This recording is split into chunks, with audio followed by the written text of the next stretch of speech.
Muito boa tarde, sejam bem-vindas, sejam bem-vindos a esta sessão do Seminário Internacional de Estudos Globais. Hoje acolhemos na nossa universidade, com muito gosto, a senhora professora Vera Borges, do ISCTE, que é especialista em Sociologia das Artes e uma investigadora com uma produção assinalável nesta área, uma das grandes especialistas em Portugal neste domínio de investigação. Aceitou amavelmente coordenar esta sessão o Sr. Professor Pedro Abrantes, a quem muito agradecemos a nossa disponibilidade e a quem dou a palavra agora para moderar a sessão e apresentar a nossa oradora. Sejam bem-vindos, muito obrigado. Boa tarde. Estava a dizer que de facto é um prazer acolher aqui a nossa colega professora Vera Borges, que tem realmente um trabalho muito interessante, inovador nestas áreas que cruzam a sociologia, a arte, a cultura, com alguns contributos também para a área da educação, e está neste momento também a desenvolver um trabalho numa perspectiva global e isso interessou-nos em particular relativamente aqui a estes seminários e ao doutoramento de estudos globais e, hum, e ao Centro de Estudos Globais e, portanto, ela tem desenvolvido a investigação, sobretudo no ISCTE, onde é atualmente também professora associada, mas fez o doutoramento nesta área em França, realmente, e penso que nos pode trazer aqui realmente uma perspectiva muito interessante sobre esta área. Eu guardei aqui alguns comentários para fazer no final, mas antes de tudo, de facto, o mais importante é nós podermos ouvi-la e aprender e refletir com a Vera e, por isso, passo-lhe desde já a palavra. Hum, eu chamei esta apresentação Globalização, Arte e Cultura. Deixem-me dizer também boa tarde a todos, que eu estou aqui a ver a Teresa e olá, estou a ver aqui os estudantes e por isso cumprimentar-vos todos, está bem? Boa tarde a todos também. Uma das questões que gostava então de trabalhar hoje é a arte e a cultura, a globalização, a arte e a cultura. Eu dirigi esta apresentação um bocadinho para a ideia das carreiras e mercados globais. Uma das questões mais importantes para os mundos das artes hoje é o extraordinário aumento da sua prática e circulação a nível regional, nacional e internacional, através de uma variedade de instituições culturais, eventos, espaços, encontros, bienais, feiras, circuitos e mercados, e especialmente através das comunicações eletrónicas. Ao mesmo tempo, surgem também localmente novas iniciativas artísticas e muitas destas práticas, para além de criarem dinâmicas territoriais ativas, favorecem circuitos internacionais mais amplos, como acabarei por vos mostrar. Vou discutir 3 pontos centrais e apresentar-vos aqui o meu PowerPoint. Para já dizer-vos que falarei então muito brevemente sobre globalização e a sua dimensão cultural, os 4 modelos interessantes, teóricos, pioneiros, de alguma forma, sim, sempre pioneiros, e não temos construído muito mais em torno disso, porque eles são fortes, sólidos e muito importantes, que é dos antropólogos e dos sociólogos, alguns que vocês também já conhecem, para estudar como é que se organizam e funcionam estes mundos globais das artes e da cultura. E depois, em terceiro lugar, as práticas artísticas, a singularidade de alguns processos de mediação e os mecanismos das redes, uma referência às instituições globalizadoras e ao omnivorismo cultural.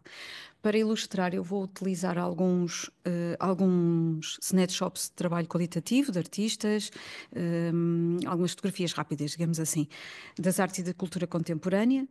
Quando se fala da arte e da cultura contemporânea, estou exatamente ao contrário daquilo que até é habitual no meu trabalho. Não estou a falar das artes performativas, eu venho falar da pintura, de esculturas, desenhos, fotografias, gravuras, vídeos, instalações. Pode até entrar aqui e considerar-se tapeçarias, excluindo-se antiguidades, mobiliários e bens culturais anónimos. Claro que poderemos pensar também em espetáculos e na forma como se organizam algumas das nossas instituições e os nossos produtores e artistas, mas neste momento é sobre a arte e a cultura contemporânea, neste ponto de vista. E eu procurarei, no fundo, mostrar como é que a produção, avaliação, circulação e comercialização dessa arte, nos seus vários estados possíveis, de singularidade e de multiplicidade, seja o projeto acabado, seja a obra que ainda está inacabada, como é que continua a ser um objeto de estudo tão intrigante, para mim, cada vez mais intrigante, pelo menos estes mercados, pelos mecanismos que são invisíveis, são jogos e negociações constantes dos atores sociais e interessa-me, além da agência de cada um, também mostrar-vos aqui algumas das desigualdades de recursos e do capital geoespacial que, entretanto, alguns colegas nossos foram trabalhando internacionalmente e que eu acho interessantíssimo se olhar para estes processos de forma mais cuidadosa, sem ser só no seu todo. Portanto, vou estar a falar destes períodos criativos muito rapidamente, ou mostrar-vos alguns exemplos destes artistas e pensarmos um bocadinho sobre isso. Tentar passar assim, mas não dá. Vem só o admitir, não é? Ok. Ah, Pronto. ok. Já está? E agora penso que sim. Acho que estão todos. Sim. Eu lembrei-me de começar a falar aqui do primeiro ponto, da globalização e a importância da sua dimensão cultural, mas lembrei-me de vos mostrar este quadro do Picasso, porque como representa o cubismo, eu lembrei-me, são várias perspectivas sobre um objeto, é o que eu pretendo fazer do ponto de vista sociológico. Esta é uma perspectiva da arte contemporânea, podemos encontrar outras da história, da geografia, da política, da economia, mas esta há várias possíveis, são 5 mulheres, e é interessante também pensar, eu tenho aqui esta nota, mas vou partilhar convosco, é interessante pensar que em 1907, quando o Picasso apresentou esta pintura a um grupo de amigos, entre os quais estava Matisse, a reação não foi muito negativa, portanto mostrou aos seus pares e a reação foi mesmo muito negativa, e só voltou a exibir a obra em 1916 ao público. Como é importante a avaliação dos pares, ele pensou 2 vezes, e é esse desafio visual que eu também aqui procurava, essa multiplicidade de pontos de vista. A obra já está, entretanto foi adquirida e está desde 1939 em Nova Iorque, no Museu de Arte Moderna. Agora, para falar sobre este primeiro ponto, tendo já este arranque que é, contem comigo para ver isto de várias formas, a globalização é um processo histórico, complexo, contraditório, caracteriza uma experiência viva, como disse o Alexandre Mel no seu livrinho da globalização, já muito conhecido e já mais antigo, mas é também um mundo de rupturas, lutas, divergências e desigualdades, de dominação, de hegemonia, de alguns países mais poderosos face a outros. Há aqui algumas dinâmicas interessantes. Falar desse processo de globalização na sua dimensão cultural é pensar na sua extensão planetária, universal, dos média e como se transforma, e com a transformação de tudo em informação imediata e universalmente disponível e o aumento da mesma quantidade de informação a chegar a cada vez mais pessoas. Enquanto conceito, a globalização refere-se ao mesmo tempo à compressão do mundo e à intensificação do mundo como um todo. Estou a citar o Roland Robertson, no seu livro da Globalização, Teoria Social e Global Culture. Também posso pensar no caso do Giddens, os sociólogos gostam muito, que falou desde muito cedo na globalização e, portanto, nessa ideia de interdependência e de intensificação de relações sociais e interdependências mundiais, referindo-se ao facto de vivermos cada vez mais num mundo onde as nossas ações têm consequências para os outros e os problemas do mundo têm consequências para nós. Isto nunca foi tão verdade. Portanto, falar desta dimensão cultural da globalização é refletir um bocadinho sobre essa densificação de redes e de interdependências à escala planetária, mas também é falar de fenómenos de aproximação, de proximidade, de conciliação. Proximidade, sim, porque é uma forma predominante para compreender a condição atual da globalização. Nestes dois pontos, não é? Entre o global e o local. Um, Este é um modelo que nos permite pensar uma sociedade de uma forma complexa, espacialmente expandida, sem limites e com maior conectividade. E, embora tudo pareça fazer parte destes processos sistémicos mundiais, a noção de lugar e de localização e a nossa observação localizada enquanto investigadores continua a ser fundamental, indispensável, a pensar nos processos que não se veem, enfim, para olhar o pequenino. Esta ideia de lugar, como concebemos hoje, sofreu realmente uma transformação. Os lugares são constituídos não apenas pelas pessoas que os habitam, mas também pelas ligações e pelos movimentos de todos os tipos que os atravessam e numa variedade de escalas. Por isso vamos mais à frente ver que isto é um mundo global multiscala. Porque vamos desde os processos locais, privados e íntimos, aos processos públicos, económicos, transnacionais e sistémicos. E por isso é importante teorizar a globalização. Vocês devem dizer isso sempre. Devem estar sempre a dizer isso aos vossos alunos, mas pronto. Acho que é importante mantermos aqui esta ideia que é enquanto processo que depende de igual medida do local e do global. E é uma forma, uma fonte. Pode ser também importante pensar a globalização como uma fonte de novas formas de reflexividade que provocam uma abertura ao outro. E por isso, sempre que falamos destas questões, falamos na arte e na cultura, falamos até da hibridação, da hibridação dos objetos artísticos, etc. A importância de provocar essa abertura ao outro. E por isso, muitas práticas artísticas contemporâneas mostram-nos a consolidação de um tipo de artista que hoje está, ao mesmo tempo, envolvido nas consequências da globalização, ninguém pode dizer que não faz parte. Está comprometido com o necessário processo de internacionalização, mas está também muito comprometido com a efervescência das dinâmicas locais, como veremos a seguir, com os exemplos que vos trago. Eu vou mostrar os net shops porque me pareceu que talvez fosse bom começar por aqui. É um movimento da arte pop nos anos 60, mas eu já vou chegar ao que queria dizer-vos destes artistas mais próximos da globalização. Mas com este movimento eu penso também podemos ver e pensar como é que o artista ao longo dos anos, não é? Isto dos anos 60, mas depois como é que o artista ao longo dos anos vai procurando novidade e ruptura com o que era feito. E eu acho interessante, o Andy Warhol é sempre interessante, porquê? Porque um artista visual, um diretor de filmes, um produtor, portanto, a multiplicidade de papéis que ele já procurava, e pensar também que, muito numa perspectiva, como pensa o Wabbing, que é aquele livro Porque é que os artistas são sempre pobres, é que a arte, se calhar a arte é aquilo que as pessoas chamam arte, e portanto isto foi a sua forma de ver e pegou nestas latinhas Campbell e mostrou-as todas seguidas, chegando também à conclusão que afinal de contas, se calhar o sentido das coisas desapareceu e por isso a seguir construiu este trabalho 10 imagens feitas a partir da mesma fotografia, mas já com outras novidades, com outros materiais, com outras técnicas. Portanto, sempre aquilo que aqui mostra, que estes movimentos nos acabam por mostrar, é a transformações técnicas, mas também a forma de chegar aos outros, de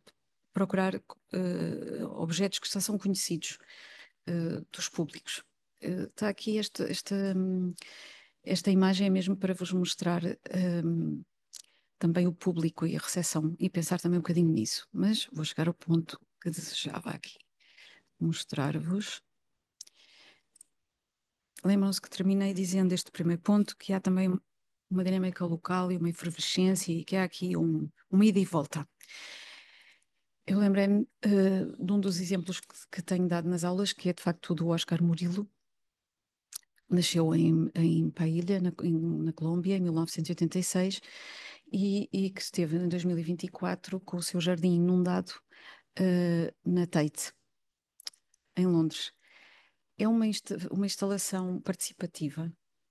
Portanto, vejam como é que nós vamos de um ponto ao outro e o caminho que temos percorrido, que é acumulativo, há uma acumulação, não é, de saberes e de conhecimentos e de construção das artes, etc. Mas o artista procura agora comunicar com os seus públicos, com as pessoas. O artista participa com as pessoas e chama os seus públicos, mais do que chamar os seus pares, como fez o Picasso, artistas hoje. mais comprometido com o global, entre o global e o local, procura então esta instalação participativa, é uma pintura colaborativa, e a ligação aos antigos, aos outros, aos artistas que pintaram antes dele. É esta pintura inspirada na série dos Nenúfares do Claude Monet. Está na Tate, chama as pessoas para fazerem precisamente este pintar a água com umas ondas numa parede monumental. Ele iniciou o processo, mas depois as pessoas tinham à sua disposição o material e colaboravam com camadas que iam pondo por cima das pinturas que já estavam, para preencher.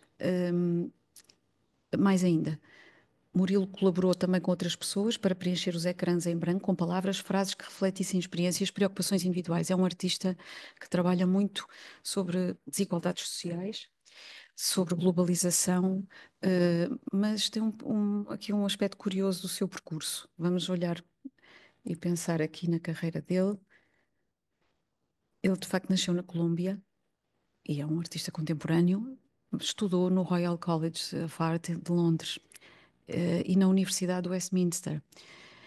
Portanto, sai do seu espaço, da sua geografia, porque é preciso ou estudar, fazer a sua formação, e tem essa possibilidade,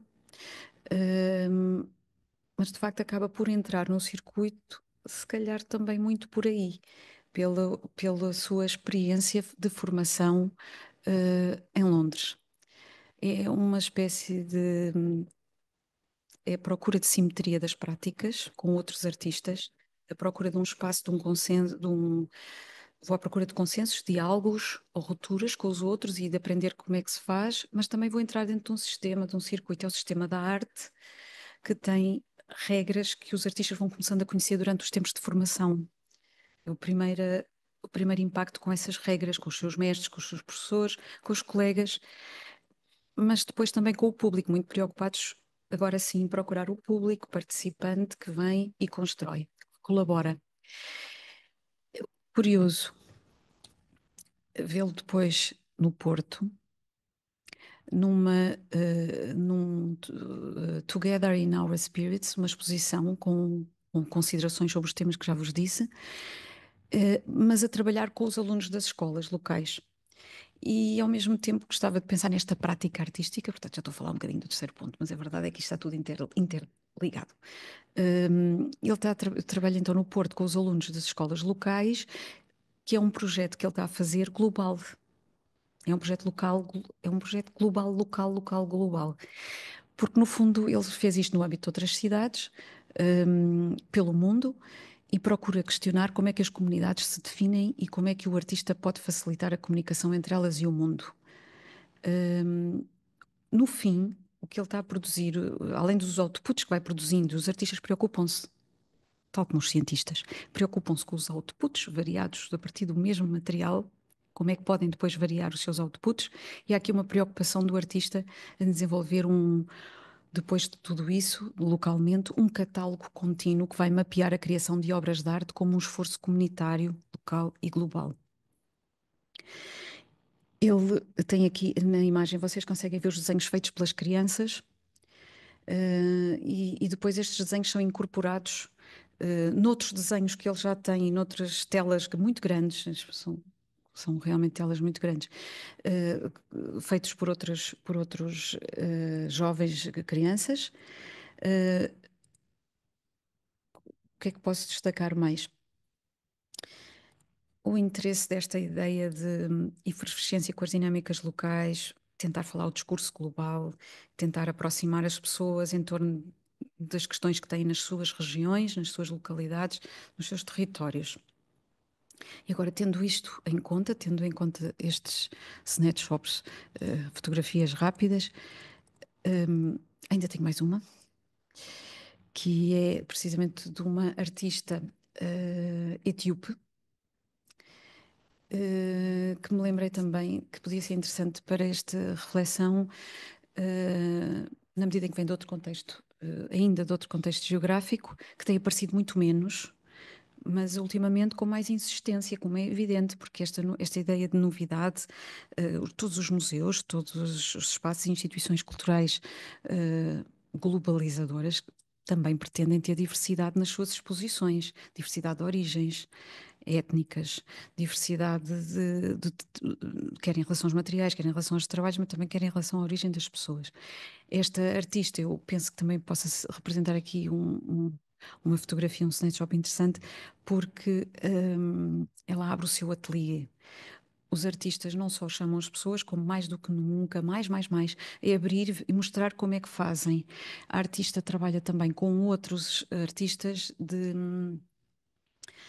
com outros artistas não tão importantes como ela, que são assalariados e que fazem uma parte do trabalho para ela, digamos assim, e curioso. Ela é uma artista, ela é etíope, mas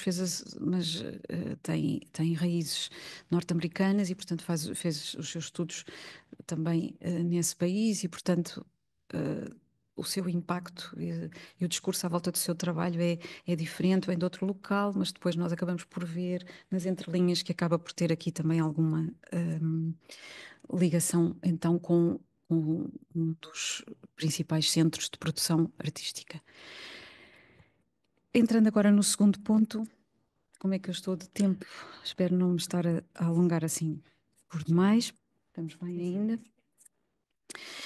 Que modelos teóricos é que nos podem ajudar depois de verem estes trabalhos? Por isso eu pensei que era melhor apresentá-los agora e não no fim, porque para sabermos do que é que eu estou a falar e onde é que pretendo chegar. Que modelos teóricos é que temos encontrado, que estes sociólogos e antropólogos, que modelos teóricos têm trazido para compreender a globalização da arte e cultura? Sim, sim.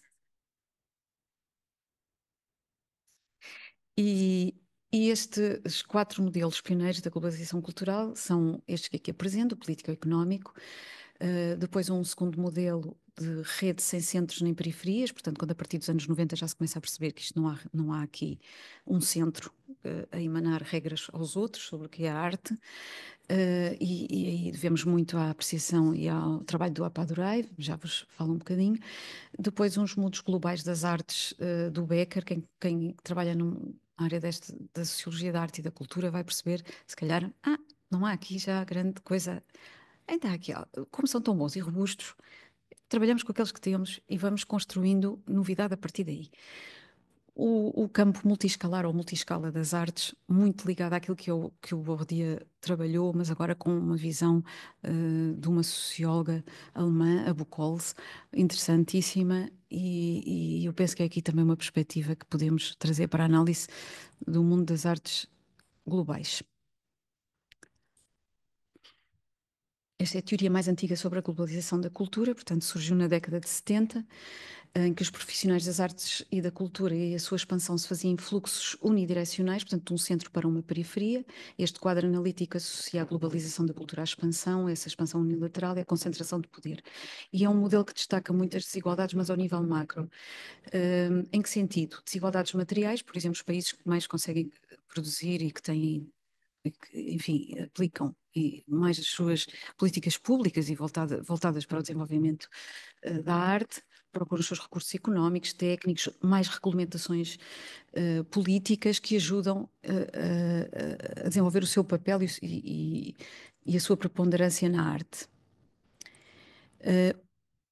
Claro que também é um modelo que equipara de forma problemática o poder político e económico e tecnológico de um país àquilo que pode ser a sua influência cultural global e nesse sentido temos até o exemplo do Japão que não era que isto pode ter alguma importância para o ofuscar de alguns artistas.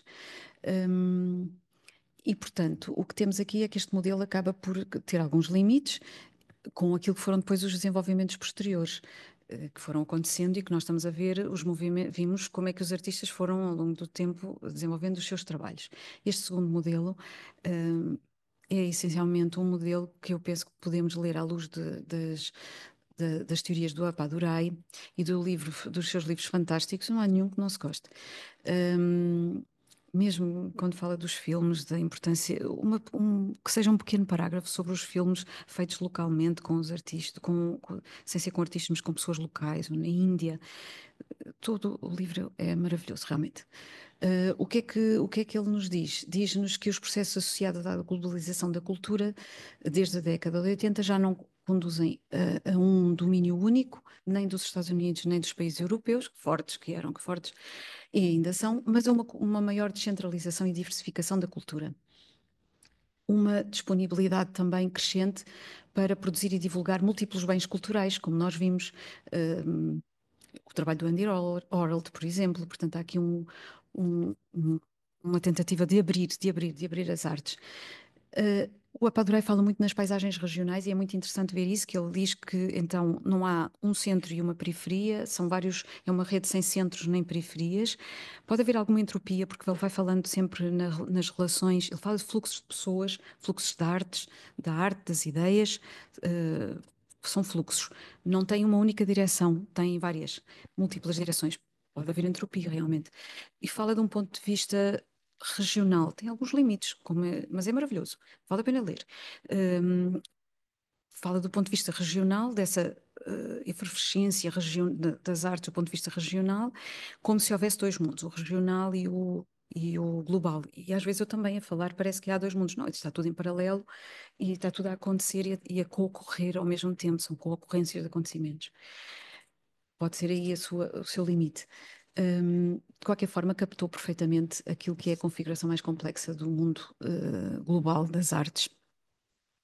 Falando muito em redes e efeitos dessas redes, eu lembrei-me deste artigo, que também dou muitas vezes aos estudantes para verem, porque tem a ver com a importância dessas redes e desses fluxos, também dos efeitos satélites que têm para o reconhecimento. Na base de todas estas coisas, se calhar estão aqui estratégias de reconhecimento de países, de pessoas, de mercados. E este artigo é muito interessante desse ponto de vista teórico, mas também do ponto de vista, por exemplo, do conjunto de pessoas que estão envolvidas, e aí abre portas ao terceiro modelo, que é o do Howard Baker. Vejam a relação que pode ter com o facto do artista estar a passar nestas instituições globalizadoras. Aqui são artistas de 1929, exposições entre 1929 e 1968, exposições no MoMA, e aparentemente os dois artistas muito semelhantes nos valores que vocês conseguem ver no slide, aparentemente tudo muito semelhante. Só uma coisa muito diferente é que depois o impacto no que foi posteriormente no reconhecimento da história, a forma como eles aparecem nos livros e são estudados, foi um bocadinho diferente. E os autores fazem um paralelo o seguinte paralelo, que é, provavelmente, há aqui um aspecto fundamental, que é a ligação que um deles teve com fazer o mesmo número de exposições, passaram uma instituição globalizadora, mas o número de exposições que um deles desenvolveu com outros artistas de prestígio. O acumular de capital simbólico, que depois se transforma em capital económico, capital que se transforma em reconhecimento, passa também muito por aí. Uma aproximação aos pares. Isto é de 1929, 1968, este grupo de exposições. Se pensarmos nos dias de hoje, isto também acontece, mas agora há aqui um fator fundamental ao qual não podemos fugir, que é o público. As redes de que aqui falamos, estas redes de pessoas, portanto estamos a falar aqui de redes em que eles estão a trabalhar com os pares e aumentar o seu prestígio, o seu reconhecimento, mas nós também temos que pensar que eu queria chamar a atenção ainda de um aspecto que tenho aqui também, portanto não escapar a este aspecto, que é a ideia de que as redes não são redes geográficas, são redes relacionais, são redes de geometrias topológicas, como dizem alguns dos autores, e citados numa das revistas que eu mais admiro hoje em dia, que é a Poetics, de Sociologia da Arte, da Cultura, e eu admiro realmente esta revista. E os colegas o que dizem é que há aqui a importância das relações entre as pessoas que acaba por fazer essas redes que não são redes geográficas, podem ter várias formas e articular pessoas muito diferentes, não tão diferentes ao nível de estatuto na pirâmide reputacional, porque há alguma coisa que é o artista colabora com outro e expõe as suas obras com outro de igual valor, portanto, para ampliar também o seu valor, de igual ou maior. Portanto, há aqui todo um trabalho também às vezes é sem querer e ao acaso, outras vezes as coisas parece que batem certo. Claro que esta ideia de que há geometrias topológicas e relacionais que são mais importantes do que os territórios traz também a promessa aos curadores e aos artistas de reconhecimento das margens, portanto, dos outros que produzem e que não estão visíveis e que não estão aqui.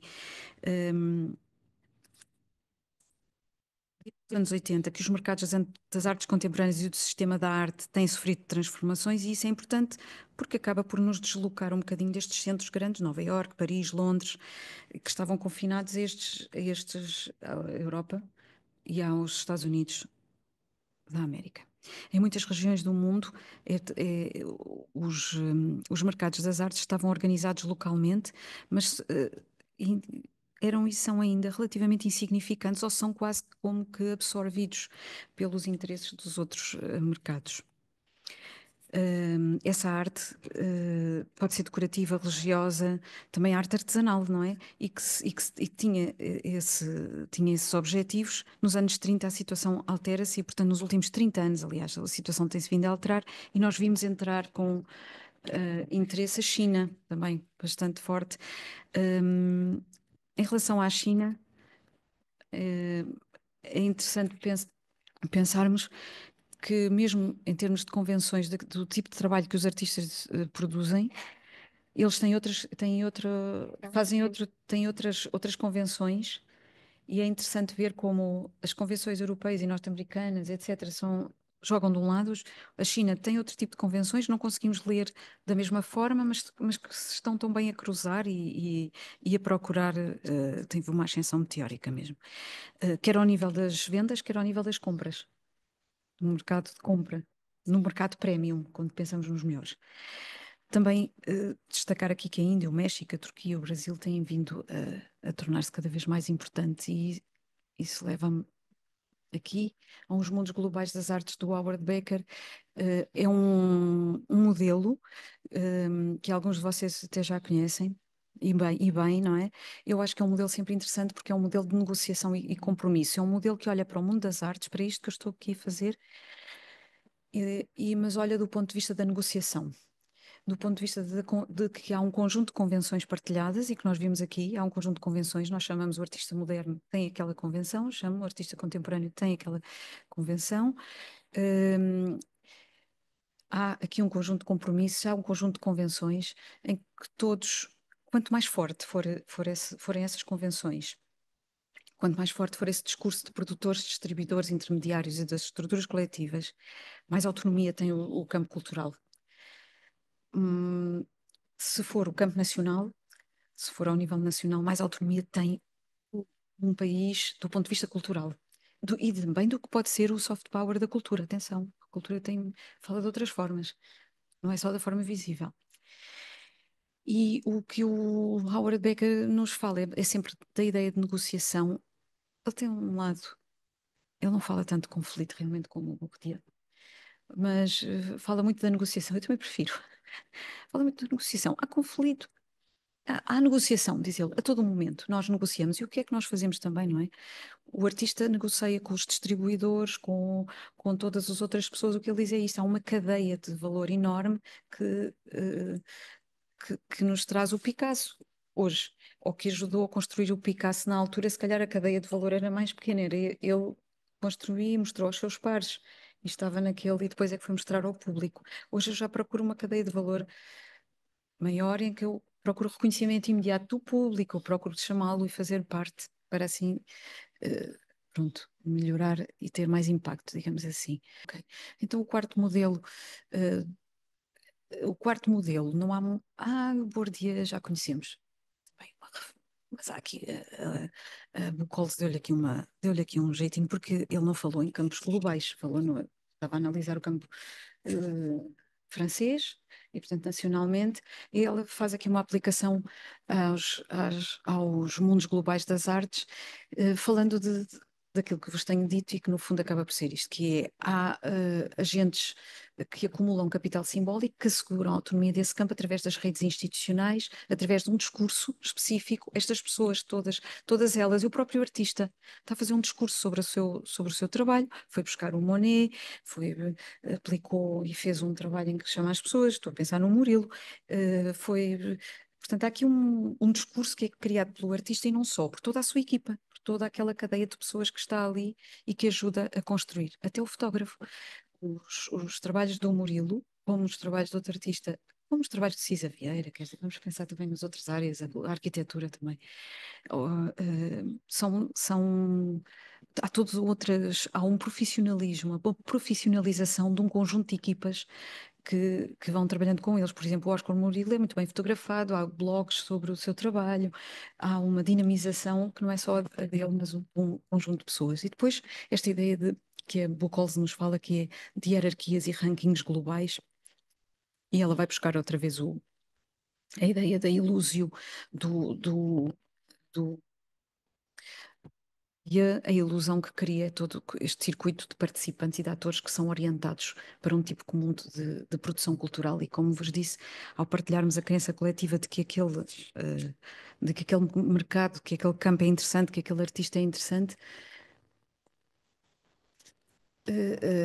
nós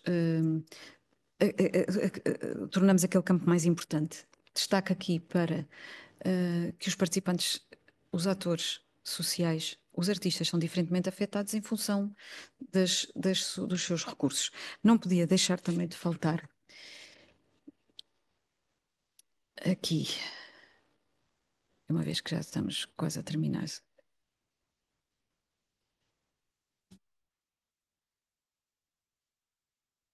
Não podia faltar um caso português.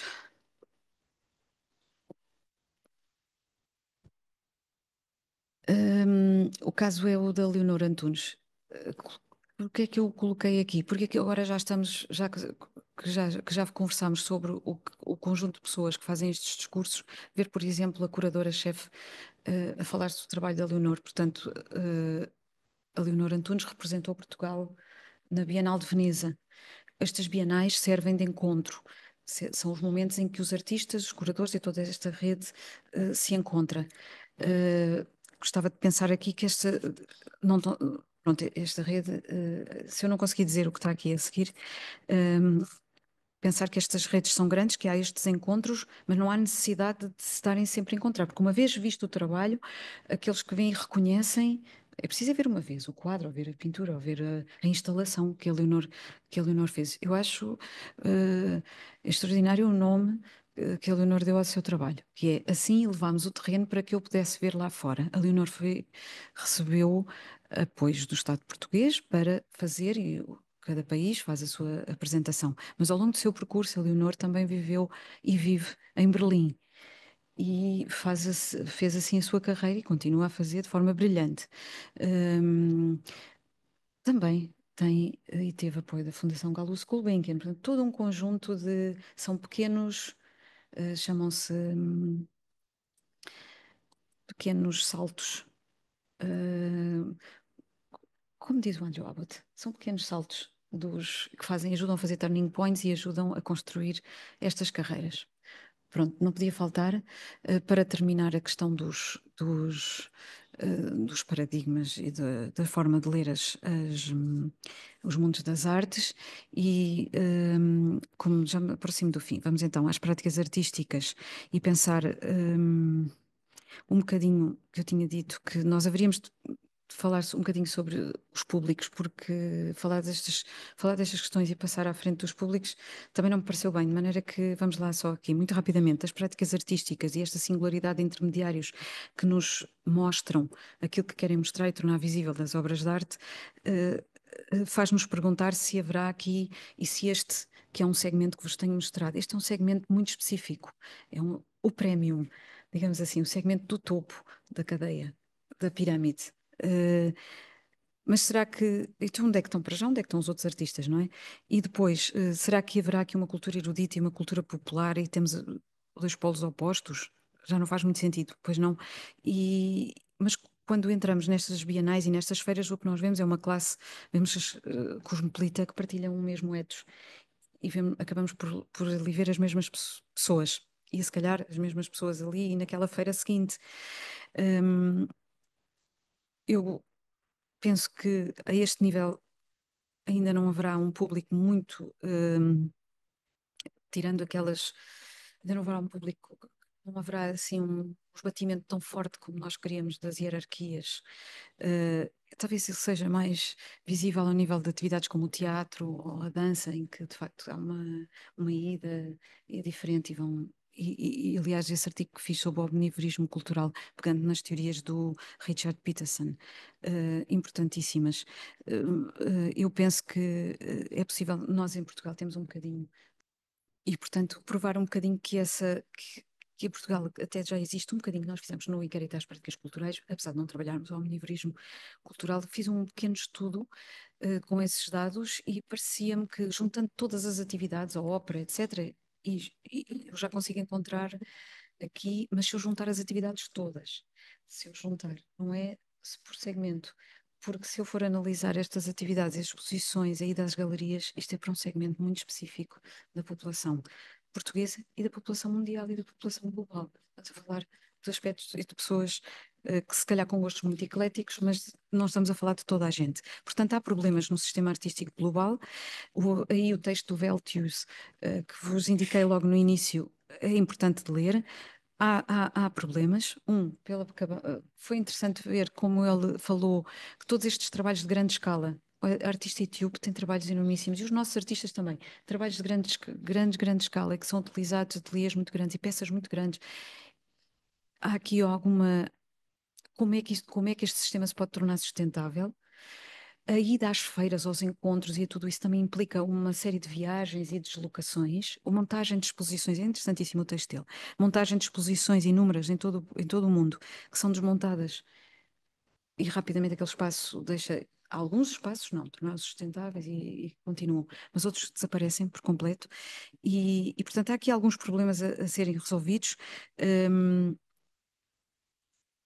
este mercado premium do qual estou a falar também tem alguma dificuldade. Como é que se vai manter? De facto, só com pessoas também muito ricas que entram e que compram estas obras de arte. Há um aspecto interessante aqui que é o facto destas obras, vou andar para a frente, teremos tempo, que é a instituição global que já conhecemos bem. Há aqui um aspecto interessante que é o facto de estas obras terem começado a fazer, a abrir leilões na internet. É importante, mas não é com estas obras que as pessoas participam mais. Há outro tipo de obras onde as pessoas conseguem participar comprando um bocadinho do quadro e sentem-se participantes daquele projeto e naquele projeto.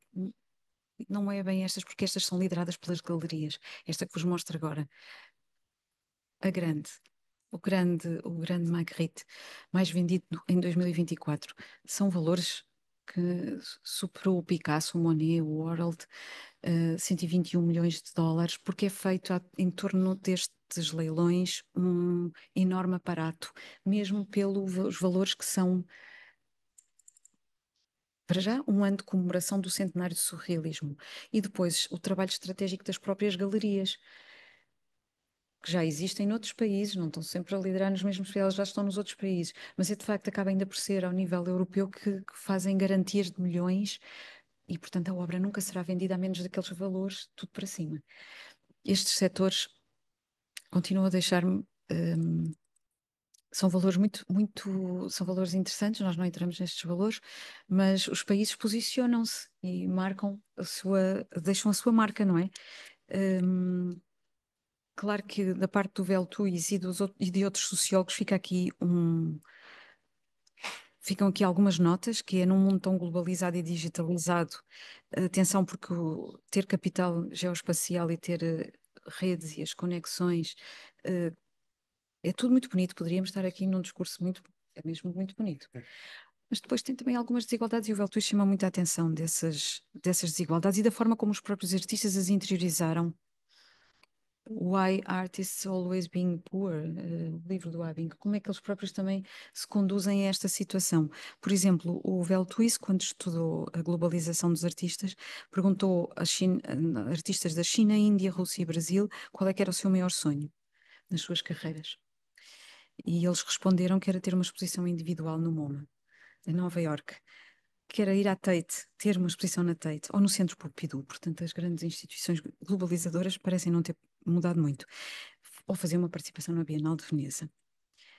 Qual é, pergunta-se ele, a instituição do Sul global que se aproxima destas outras instituições em termos de poder simbólico? Os desequilíbrios do sistema artístico global exprimem-se de muitas formas. Continuam, mantêm-se, as infraestruturas que são desenvolvidas nestas regiões emergentes ou a cultura local, não é a cultura local, não estou a falar do artesanato, porque essa continuará e fará o seu caminho. Estou a falar daquilo que pode ser também outros que se calhar não conseguem ou serão absorvidos por este tipo de sistema que os procura só para ter uma novidade para colocar no museu, porque é uma história diferente e porque vem de um outro sítio, de uma outra origem. E atenção também à questão de nós entrarmos no México, Xangai, Bombai e Istambul, como fez o Vel Twist que nos conta, e parecia que estava numa galeria, numa capital de arte na Europa ou na América do Norte. Portanto, não é para ficarmos todos iguais. Nós já percebemos todos isso, mas caminhamos ao mesmo tempo. É preciso pensar nestes desequilíbrios de poder e não precisamos de ter feiras de arte feiras de arte homogéneas, tão homogéneas. Não precisamos também de trabalhar só para multidões cosmopolitas, de abertura e globais e colecionadores de arte que têm dinheiro para comprar ou que têm dinheiro para e apaixonadamente viver esta arte. Portanto, não deixar de fora e não desprezar tudo o resto que fica do mundo da arte.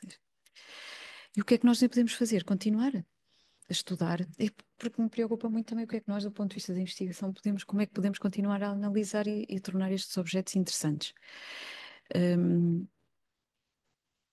Pronto, já não vos maço mais. Deixo só para conversarmos agora também uma nota final. De facto, precisamos de sociedades mais diversas e democráticas dentro do sistema global das artes.